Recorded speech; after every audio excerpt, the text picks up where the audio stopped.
हाँ बेटा, तो हमारा जो नेक्स्ट टॉपिक है वो है कंपाउंड माइक्रोस्कोप। Compound microscope. अब कंपाउंड माइक्रोस्कोप में हमें नियर बाय जो ऑब्जेक्ट्स होते हैं उनको मैग्नीफाई करके देखना होता है। तो इसमें डिफरेंस जो होता है सिंपल माइक्रोस्कोप से ये होता है कि सिंपल माइक्रोस्कोप में हम स्मॉल ऑब्जेक्ट को मैग्नीफाई करते हैं, जबकि कंपाउंड माइक्रोस्कोप में हम वेरी स्मॉल जो ऑब्जेक्ट्स होते हैं उनको मैग्नीफाई करने के लिए यूज करते हैं। जो आपके लेबोरेटरी में जो माइक्रोस्कोप होते हैं वो कंपाउंड माइक्रोस्कोप ही हो गए, जिसमें हम सेल्स जो होते हैं वो देखते हैं। ठीक है, तो जितने भी छोटे छोटे सेल्स होती है उनको देखने के लिए हम क्या करते हैं बेटा, यहाँ पर कंपाउंड माइक्रोस्कोप यूज करेंगे।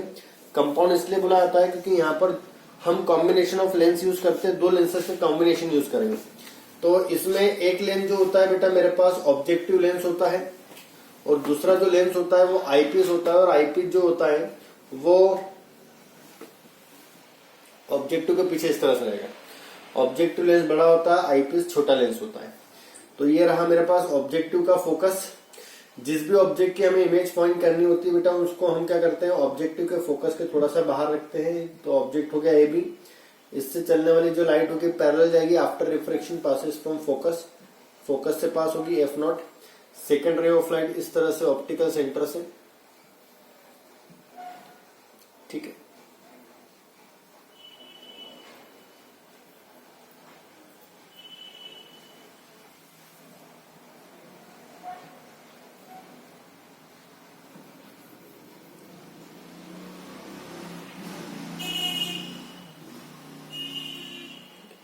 ऑप्टिकल सेंटर से क्रॉस हो रही।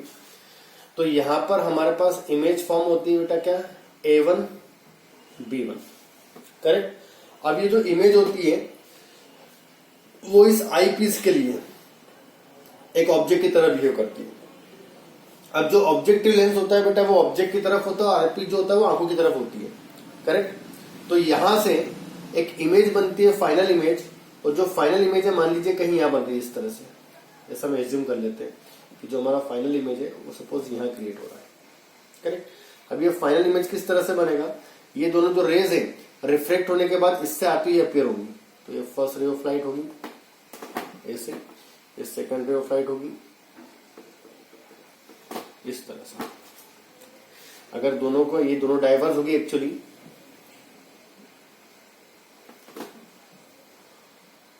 ऐसे दोनों को पीछे की ओर एक्सटेंड करेंगे तो appears to meet at point A2। तो A2 B2 जो है इमेज फॉर्म होगी बेटा, और कहां होगी, ये least distance of distinct vision पर होगी, करेक्ट। अब इमेज जो एंगल बनाती है बेटा उसको हम बीटा बोलते हैं, तो ये एंगल बीटा होगा, तो यहाँ पर ये एंगल भी बीटा हो जाएगा। और ऑब्जेक्ट जो एंगल क्रिएट करता है बेटा उसको हम बोलते हैं क्या, अल्फा। तो ऑब्जेक्ट जो एंगल क्रिएट करेगा बेटा वो क्या हो जाएगा, मेरे पास अल्फा हो जाएगा इस तरह से, ठीक है। अब यहां पर देखा जाए तो हमारे पास जो मैग्निफिकेशन होता है, टोटल मैग्निफिकेशन वो दोनों लेंस के मैग्निफिकेशन का मल्टीप्लीकेशन होता है। Means magnification produce by objective और मैग्निफिकेशन प्रोड्यूस बाय आईपीस, ठीक है। अब जो मैग्निफिकेशन प्रोड्यूस बाय ऑब्जेक्टिव होता है उसकी अगर हम बात करें वो कितना होगा, तो हाइट ऑफ ऑब्जेक्ट h मान लेते हैं, और हाइट ऑफ इमेज जो है वो हम h डैश एज्यूम कर लेते हैं। तो अगर मैं यहाँ पर 10 बीटा निकालता हूं तो 10 बीटा की जो वैल्यू हो जाएगी, 10 बीटा इक्वल्स टू परपेंडिकुलर, ये परपेंडिकुलर कितना है बेटा मेरे पास, h डिवाइड बाय बेस जो f नॉट है। सिमिलरली अगर 10 बीटा मैं यहाँ यूज करता हूं तो h डैश डिवाइडेड बाय ये डिस्टेंस। अच्छा, ये हमारा डिस्टेंस जो है वो f नॉट है, और ये जो डिस्टेंस है मेरा वो u ही है। इन दोनों के बीच का जो डिस्टेंस होता है वो एक्चुअली लेंथ ऑफ ट्यूब के इक्वल होता है, तो हमारे पास लेंथ ऑफ ट्यूब हो जाएगी। तो अगर हम 10 बीटा की वैल्यू कैलकुलेट कर ले तो 10 बीटा हो जाएगा बेटा मेरे पास कितना है, यहाँ पर 10 बीटा हो जाएगा L by f naught is equal to h dash by h। और height of image by height of object क्या होता है, h डैश ऑब्जेक्टिव के लिए इमेज है और h ऑब्जेक्टिव के लिए ऑब्जेक्ट है। तो height of image by height of object जो होता है उसको हम बोलते हैं मैग्निफिकेशन। किसका मैग्निफिकेशन, ऑब्जेक्टिव का। तो ऑब्जेक्टिव का जो मैग्निफिकेशन आ रहा है बेटा कितना आ रहा है, L बाय एफ नोट आ रहा है। वहीं अगर हम आईपीएस की बात करें तो आईपीएस के लिए एक ऑब्जेक्ट की तरह बिहेव कर रहा है जिसकी फाइनल इमेज क्या बन रही है बेटा, least distance of distinct vision D पर बन रही है, करेक्ट। तो ये जो है हमारा पास वो एक सिंपल माइक्रोस्कोप की तरह बिहेव करता है। और सिंपल माइक्रोस्कोप का जो मैग्निफिकेशन होता है बेटा कितना होता है 1+D/FE। करेक्ट। तो ये सिंपल माइक्रोस्कोप का मैग्निफिकेशन हो गया। ठीक है, ये आईपीएस का मैग्निफिकेशन। टोटल मैग्निफिकेशन की अगर बात की जाए तो कितना हो जाएगा भाई, ये मैग्निफिकेशन की वैल्यू हो जाएगी L/FO इंटू 1+D/FE। तो ये हो गया बेटा हमारे पास क्या, टोटल मैग्निफिकेशन। करेक्ट। अभी अगर फाइनल इमेज की बात करें अगर हम, ठीक है, कि जो फाइनल इमेज होती है अगर वो इन्फिनिटी पर बनती है तो ऑब्जेक्ट कहाँ रखा होता है, फोकस पर रखा होता है। दूसरी बात D/FE की जो वैल्यू होती है 1 से काफी ज्यादा होती है, क्योंकि हमारे पास ऑब्जेक्टिव का फोकस और आईपीएस के फोकस का जो फोकल लेंथ होती है काफी कम होती है। उस केस में FE की वैल्यू काफी कम होगी, D की वैल्यू काफी ज्यादा होगी, तो ये रेशो 1 से बहुत ज्यादा आएगा। तो यहाँ पर हम 1 को नेग्लेक्ट कर सकते हैं। तो हमारे पास जो फाइनल जो फॉर्मूला क्रिएट हो सकता है वो क्या होगा बेटा, वो हो जाएगा magnification equals to L/FO into D/FE। तब जब फाइनल इमेज कहाँ बनती है बेटा, इन्फिनिटी पर बनती है। करेक्ट। तो ये रहा हमारे पास कंपाउंड माइक्रोस्कोप। नाउ जब हमारा नेक्स्ट टॉपिक होता है बेटा वो होता है टेलीस्कोप। अब टेलीस्कोप की अगर हम बात करें तो हम ऑलरेडी डिस्कस कर चुके थे। टेलीस्कोप एक ऐसी डिवाइस होती है जिसके थ्रू हम फार ऑब्जेक्ट को मैग्नीफाई करके देखते हैं, फार ऑब्जेक्ट की इमेज फॉर्म करते हैं। तो टेलीस्कोप जो होगा वो भी हमारे पास दो तरह का होगा। फर्स्ट जो टेलीस्कोप होगा उसको हम बोलेंगे बेटा यहाँ पर क्या, एस्ट्रोनॉमिकल टेलीस्कोप।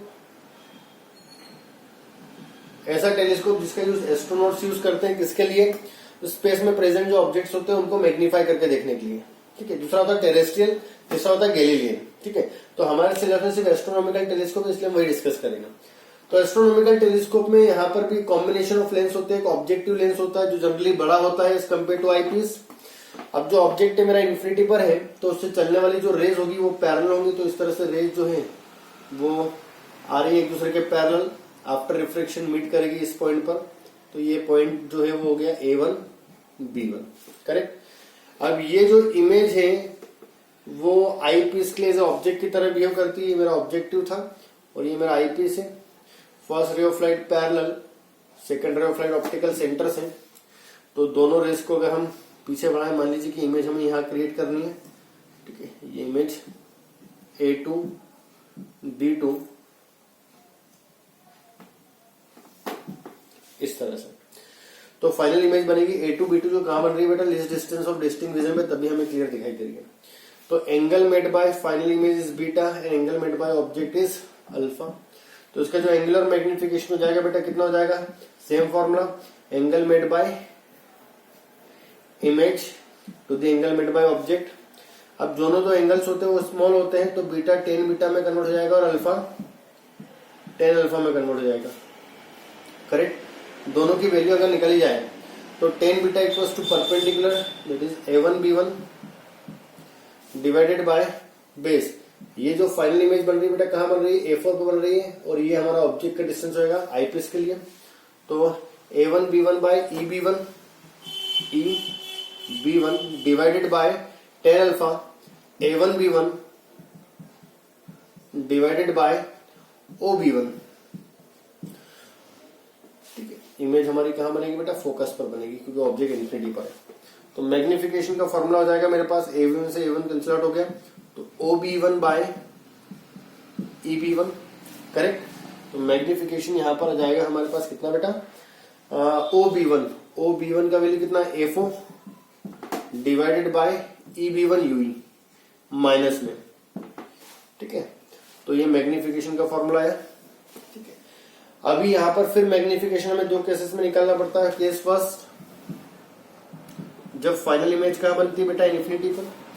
जब फाइनल इमेज इन्फिनिटी बनेगी तो ऑब्जेक्ट कहां रखा होगा बेटा, ऑब्जेक्ट रखा होगा फोकस पर। तो यू रिप्लेस हो जाएगा हमारे पास फोकस से, तो हो जाएगा minus A4 by AP। Correct. अब सेकंड केस, जब फाइनल इमेज क्या बनती है बेटा, डी पर।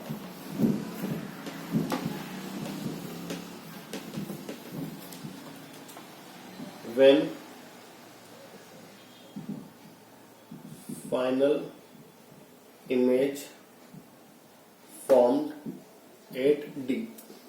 करेक्ट। उस केस में फाइनल इमेज डी पर बन रही है ऑब्जेक्ट जो है माइनस यूई पर रखा हुआ है और जो फोकस होता है प्लस ऑफ एफ होता है। तो 1/f equals to 1/v minus 1/u, 1/af equals to minus 1/d plus 1/ue। Correct. F o f e के ऊपर क्या आना चाहिए बेटा, एफओ, तो एफओ से मल्टीप्लाई कर देते हैं। सॉरी, यूई के ऊपर क्या आना चाहिए, एफओ, तो एफओ से मल्टीप्लाई कर देते हैं। FO by F is equals to minus FO by D plus FO by UE. इसको इधर लाते हैं तो FO by F plus FO by D is equals to FO by UE. दोनों तरफ माइनस लगा दिया तो ये बन जाएगा हमारे पास मैग्निफिकेशन। ठीक है, तो यहाँ पर भी मैग्निफिकेशन के हमारे पास दो फॉर्मूले क्रिएट हो रहे हैं, एक इन्फिनिटी वाला और दूसरा डी वाला। करेक्ट। तो यहाँ पर आपका एस्ट्रोनॉमिकल टेलीस्कोप भी क्या होता है बेटा, फिनिश होता है। अब बचा आपका रिफ्लेक्टिंग टेलीस्कोप। ठीक है, छोटे छोटे टॉपिक्स, स्कैटरिंग क्या होता है, रिफ्लेक्टिंग टेलीस्कोप क्या होता है, ठीक है, तो यूज किया था रिफ्लेक्टिंग टेलीस्कोप, इन्हें डिस्कस करना है, देन हमारा चैप्टर फिनिश हो जाएगा।